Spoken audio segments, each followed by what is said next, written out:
கண் பார்வையற்ற மாற்றுத்திறனாளிக்கு உதவுவது போல் நடித்து அவருடன் இருந்த 12 வயது சிறுமி கடத்தப்பட்ட சம்பவம் மயிலாடுதுறையில் பரபரப்பை ஏற்படுத்தியது.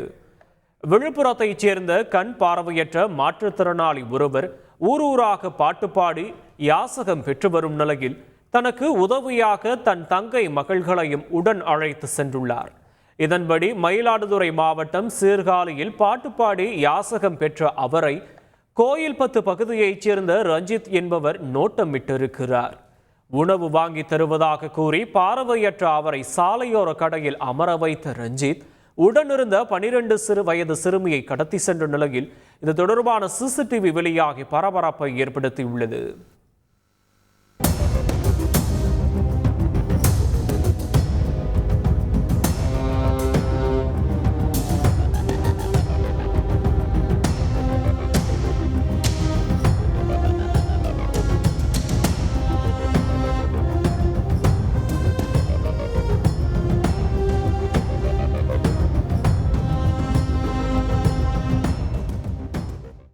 சிசிடிவி காட்சி ஆதாரத்துடன் பொதுமக்கள் உதவியுடனும் சிறுமியை தேடி வந்த போலீசார் பொதுமக்கள் அளித்த தகவலின் அடிப்படையில் சீர்காழி தோப்புப்பள்ளி அருகே சிறுமியை மீட்டிருக்கின்றனர்.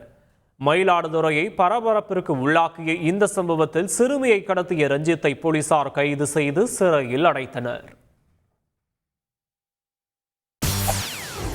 செய்திகளை உடனுக்குடன் தெரிந்து கொள்ள உடனே சப்ஸ்கிரைப் பண்ணுங்க.